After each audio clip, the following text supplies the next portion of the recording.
आप सभी को राधे राधे। मैं चंदन भारतीय। आज बहुत खुशी का दिन है और जानते हैं उन लोग का अनुभव कैसा रहा, किस तरह से वो लोग एग्ज़ाम का तैयारी किए थे। आप लोग उनसे कुछ सीखिए। आइए उनसे हम परिचय करवाते हैं। आइए।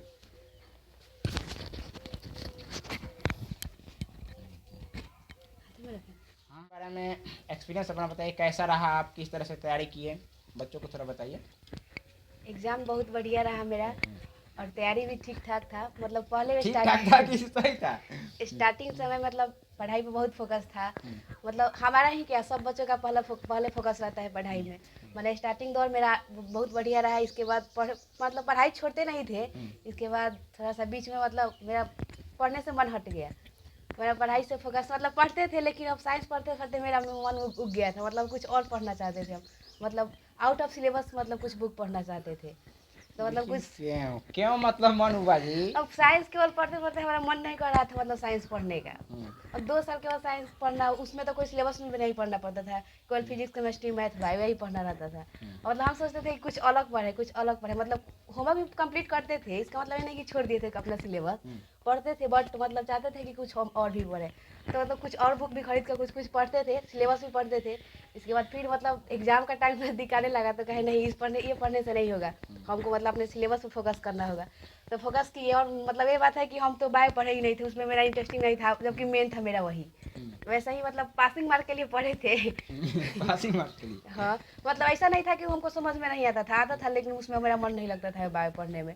पढ़ते थे मतलब जब से मैं कोचिंग मतलब थी खत्म हुआ ना बुक, उसके बाद हम लगता है कि फिर हम बुक भी पलट के भी नहीं देखे। इसके बाद क्वेश्चन बैंक में से नहीं, वही देखते थे। नहीं देखना चाहिए था। तो आप बताएंगे बच्चों को किस तरह से क्या कैसे सब्जेक्ट का चुनाव करना चाहिए, इसमें हम नहीं बताएंगे। आप पहले बताइए, उसके बाद किस तरह से बच्चों को विषय का चुनाव करना चाहिए। क्या उसको अपने इच्छा के अनुसार उसको जो समझ में आए वही चुनाव करे, या वो देखा देखी जैसे बहुत सारे बच्चे ले लेते हैं। किस तरह से बच्चों को चुनाव करना चाहिए, क्योंकि आपका एक्सपीरियंस बच्चों को क्या करेगा, बहुत मेरा सहायता मानना है करेगा। कि मतलब उस बच्चे को जो सिलेबस सबसे ज़्यादा लगता है उस पर वो ज़्यादा फोकस करे। जैसे कि मैथ हो गया, साइंस हो गया। इसके साथ साथ मतलब ये भी देखना है कि हम कौन सा सब्जेक्ट लेंगे जिसमें मेरा ज़्यादा नंबर उठ जाए। जैसे कि मैथ है कि हम उसमें मतलब ज़्यादा फोकस करेंगे, ज़्यादा रिवीजन करेंगे। उसमें हम जितना लिखेंगे उतना नंबर मिलेगा, उसमें कम मतलब बेसी होने का चांस नहीं है। अगर हम 50 का लिखते हैं तो 100% 50 का मिलेगा। अब बाई द वे अगर हम साइंस में चलते हैं तो साइंस में मतलब उतना भी हमको उसमें पकड़ है, लेकिन लिखते हैं तो उसमें शब्द वगैरह गलती हो जाता है। अगर हम 50 का लिखते हैं तो वहाँ पे हम मतलब कम से कम 48 या 42 मान लेंगे। लेकिन जब मैथ का है वो हम 50 लिखेंगे तो उसमें ऑटोमेटिक मेरा 50 सही होगा। उसमें तो कहीं मतलब गलती का चांस ही नहीं है। इसमें साइंस में है कि हैंड राइटिंग भी कहीं गलत हो सकता है, मेरा वर्ड भी गलत हो सकता है, कुछ मतलब वर्ड भी सूत्र छोड़ देंगे वगैरह। तो उसमें पूरा पूरा पूरा नंबर नहीं मिलता है। तो मेरा मानना है कि मतलब मैथ और साइंस मतलब जिसका सबसे बेस्ट रहेगा उसको नंबर बहुत बढ़िया उठता है। और इसके साथ साथ मतलब ये नहीं कि मैथ या साइंस पढ़े और सब सिलेबस छोड़ दे, और सिलेबस भी पढ़ना मतलब ज़रूरी है। नहीं, ठीक है, बहुत अच्छा, धन्यवाद। चलिए, जो भी जितना भी अच्छा रिजल्ट आया है इसके लिए बहुत बहुत बधाई, ढेर सारी शुभकामनाएं। और आप आगे बढ़िए और अगला भविष्य देखिए। ये रिजल्ट इतना ही मायने नहीं रखता है। बस आपको अब अगला भविष्य देखना है, फ्यूचर देखना है कि फ्यूचर में आपको क्या करना है। वो बताइए, तो आप फ्यूचर में क्या बनना चाहते हैं? तो मतलब हाँ, इसे बताइए मेडिकल ना। लाइन में जाना चाहते हैं। हाँ, मेडिकल लाइन में नहीं, क्या मेडिकल लाइन में जाकर क्या बनना चाहते हैं उसमें, जैसे डॉक्टर या नर्स, क्या? पहले नर्स का तैयारी करेंगे, उसके बाद नर्स का, आगे। फिर हाँ। आगे डॉक्टर बनने की और इच्छा है। मतलब पहले छोटे छोटे मतलब कामों करके ही आदमी हाँ आगे हाँ, आदमी बढ़ेगा। आगे अब एक बढ़ता है। बार पूरा बड़का सोच ले हो सकेगा कि इसमें सक्सेस नहीं ना नहीं, हो तो एक सक्सेस। होता नहीं कि बिना गोल का आदमी चलता नहीं, गोल सामने है, इसका मतलब कि लक्ष्य है कि डॉक्टर आगे बढ़ने की इच्छा है जी। क्या? ठीक है, तो हमारा शुभकामना आपके साथ रहेगा। आप दिल से सच्चे मन से मेहनत कीजिए और आगे बढ़िए। ये हमारी क्या है, गांव की बिटिया है, सब बिहार की बिटिया है। इन लोगों को हम लोग हौसला बढ़ाएंगे तभी बिटिया क्या आगे कुछ कर पाएगी। देखा गया है कि आज लड़कियों को क्या किया जा रहा है कि उतना हक नहीं दिया जाता, अधिकार नहीं दिया जाता है पढ़ने का। लेकिन नहीं, आज देख लीजिए हर एक सोसाइटी में देखिए कि लड़की बहुत मन से घर का काम करके, ये नहीं कि घर का काम नहीं करती, घर का काम करने के बावजूद भी क्या करती है, अपनी पढ़ाई करती है, पढ़ाई बहुत मन से करके आगे बढ़ती है। लोगों का समाज में जो थिंकिंग होता है वो गलत होता है। पढ़ने का अधिकार ज़्यादा से ज़्यादा देखिएगा, लोग 12th नहीं पढ़ाता है पढ़ते। उसके बाद सोचता है कि नहीं अब शादी ब्याह करके अपना दे छोड़ा लीजिए, नहीं ऐसा नहीं करना है। बेटियों को भी अधिकार है, वो भी बहुत अच्छा कर, आप एक बार मौका देकर तो देखिए। देखिए लोगों को डर लगने का रीजन क्या है, आप बता सकते हैं क्या? लोगों को क्यों डर लगता है लड़कियों से, क्यों डर लगता है, क्या बता सकते हैं? जी बता हाँ, सकते हैं। लीजिए बताइए तो क्यों डर लगता है गर्जीवन को, क्यों डर लगता है? जबकि लड़का कहीं भी चला जाता है, डर नहीं लगता है? मतलब डर लगने का पहला रीजन है कि अपने सोसाइटी को समाज मतलब हमारे पेरेंट्स देखते हैं, उसके वजह से मतलब वो कहीं भी मतलब पढ़ना चाहती है 12th के बाद, तो वो डरते हैं कि पता ना वहाँ जाएगी तो उसके सबसे पहले उस पेरेंट्स को उस लड़की पे विश्वास नहीं होता है।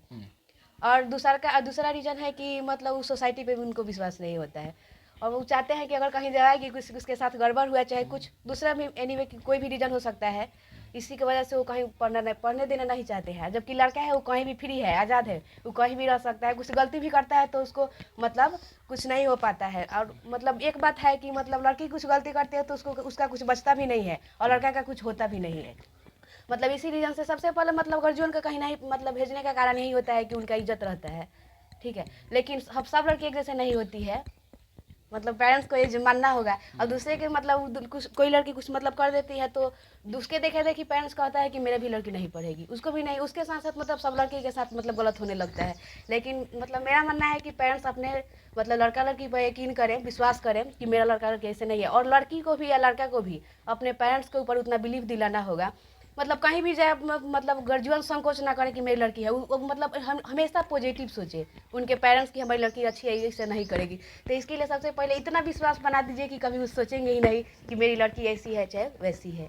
बहुत बहुत धन्यवाद। देखिए बहुत अच्छा बात बताया कि सबसे पहले तो अपने गर्जीवन को बच्चियों पर विश्वास नहीं होता है, और दूसरा समाज से बहुत ज़्यादा डर लगता है। तो देखिए मैं बताऊंगा कि विश्वास नहीं होने का मेन कारण गर्जीवन ही है, क्योंकि आपने अपने लड़की को उस लायक नहीं बनाया। इसलिए हम चाहें कि आप अपने लड़की को उस लायक बना, उस काबिल बना दीजिए, ताकि वह समाज का सामना कर सके। लड़का को देखिए बचपन से ही उसको कर्म क्षेत्र में भेज दिया था। कर्म क्षेत्र मतलब कि हमेशा काम करते रहता है, पूरा खुला रहता है, जहाँ मन वहाँ आता है और जाता है, हर एक तरह का काम करता है। लड़कियों को पहले से ही क्या अधिकार ना दे करके दुर्बल बना दिया गया, कमज़ोर बना दिया गया। हम तो कहेंगे हर एक लड़की को एक पहलवान की तरह बनाइए, एक कहें तो शेरनी की तरह बनाइए, क्या, ताकि वह कहीं भी लड़कों का छक्का छोड़ा दे, लड़का को डर लगे देख करके। अब आप दुर्बल तो पहले से ही बनाए हो, आप लड़की को उस तरह का ट्रेनिंग दीजिए। जैसे आप क्या सिखा सकते हो उसको, लाठीबाजी सिखा सकते हो, कमांडो की तरह नहीं सिखा सकते हो, पहलवानी भी सिखा सकते हो। मतलब उसको सबसे पहले इतना ज़रूर सिखा दीजिए, पिता का फर्ज है, भाई का यह फर्ज है कि क्या करे, वह अपने बहन को और अपने बेटी को अच्छी तरह से उतना सेफ्टी का ज्ञान दे दे कि वह आत्मरक्षा कर सके। लेकिन वे क्या करते हैं, सबसे पहले तो उसको दुर्बल बना देते हैं घर में रह करके। बाहर जब जाते हैं तो डर उनको लगता है। हम तो कहेंगे सबसे पहले आप उसको इतना खुद पर डिपेंड बनाइए, इतना उसको मजबूत बना दीजिए, कहीं भी जाए आपको चिंता नहीं रहे, कहीं भी जा करके कोई भी काम करके आसानी से चले। जैसे लड़के कहीं भी जाकर अकेले चले जाते हैं, तो लड़की को सबसे पहले आपको मजबूत बनाना होगा, वो गर्जीवन का काम है। गर्जीवन अगर ऐसा करे तो हर एक लड़की शेरनी बनेगी, कहीं भी जाएगी गरजेगी। और देखिए आज लड़के कितना अच्छा कार्य कर रहे हैं, समाज को आगे देखिएगा। समाज इस तरह से आगे, केवल लड़कों से समाज नहीं आगे बढ़ने वाला है, दोनों मिलकर अगर समाज को आगे ले चले ना तो बहुत आगे जाएगा। मैं जिस गांव से बिलोंग्स करता हूं, यहाँ का तो मानसिकता आप सब समझते ही होंगे कैसा है, लेकिन हमारा एक प्रयास है कि यहाँ के हर एक लड़कों और लड़कियों की मानसिकता में बदलाव लाकर उनको आगे ले जाना है। इसलिए मैं चाहूँगा इनको पुरस्कृत करके और लड़कियों को हौसला देने का काम करेंगे। आप लोग भी चाहिए, अगल बगल में जो भी बच्चे या बच्चियाँ आगे बढ़ रहे हैं, उनका रिजल्ट अच्छा हो रहा है, आप जाके उनका हौसला, और कुछ नहीं कर सकता, हौसला तो कुछ बात जाकर ऐसा बोले जिससे वो आगे बढ़े। अब आप ही लोग क्या करते हैं, उसका टांग खींचना शुरुआत कर देते हैं, कहते हैं नहीं अब मत पढ़ाओ, अब क्या बहुत पढ़ लिख ली है, अब उसका शादी ब्याह करके हटा दो। नहीं, ऐसा कभी लड़की कभी बोझ नहीं होती है। लड़कियों को खुद के पाँव पर खड़ा होने का मौका तो दीजिए, आप लोग मौका ही नहीं देते हैं। और लड़कियों को भी मैं कह रहा हूँ, आप लोग क्या करो, खुद पैसा कमाओ। आप लोग क्या करते हो, यहाँ रह करके पिता के घर पर रह करके किसका धन खाते हैं, पापा का धन खाते हैं कि नहीं? नहीं, लड़का देखिएगा थोड़ा सा जैसे बड़ा होता है उसको समझ में आता है पैसा कमाना जरूरी है, अगर नहीं कमाएंगे तो काम नहीं। लड़कियाँ सब सोचती है अगर नहीं भी कमाएंगे ना तो यहाँ पापा का धन खा लेंगे, शादी होगा तो पति का धन खाएंगे, अगर पति उसके बाद बेटा का धन खाएंगे। तो ये क्या हो गया, हैंडीकैप्ट हो गए आप, क्या हो गए, किसी के ऊपर निर्भर रहे। हम तो कहें कि लड़कियों को खुद बैंक बैलेंस करना चाहिए बाबू। जैसे बता रहा, अगर आप बैंक बैलेंस कीजिएगा, आप कमाइए, माता पिता को भी दीजिए, ठीक है, वहाँ पर जाइएगा तो बैंक बैलेंस रहेगा। मान लीजिए जिस लड़का से अगर शादी होता है, उस लड़का के, वो गरीब है सपोज डेट, अगर उसके पास भी कुछ पैसा होगा, आपके पास, दोनों पैसा मिला करके आप लोग अपने जीवन को अच्छा से निर्वाह कर सकते हैं। आपके पास पैसा नहीं है, आप ऐसे ही चले गए, उस लड़का का और दशा खराब हो जाएगी, तो अपना खर्चा चलाने में उसको मुश्किल, ऊपर से आपका खर्चा बहुत ज़्यादा कष्ट हो जाएगा। इसलिए लड़कियों को अभी अपने पाँव पर खड़ा होना जरूरी है। वो पैसा कमाए, खुद काम करे और गर्जीवन यह अधिकार दे ताकि वह खुद डिपेंड हो पाए।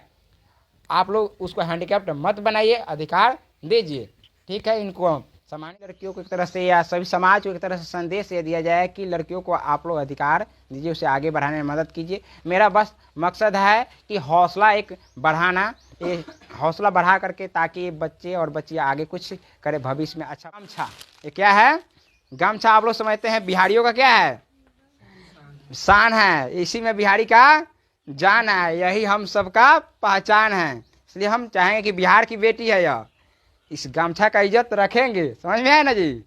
हाँ, गमछा का इज्जत रखिए और नाम कीजिए, और एक दिन सफल होकर फिर आएंगे मिलने, ठीक है ना जी। चलिए ताली आप लोग बजाइए, धन्यवाद, खुश रहिए, सफल होइए, आगे बढ़िए, ठीक है। फिर हम मिलेंगे अगले वीडियो में, तब तक के लिए धन्यवाद, राधे राधे।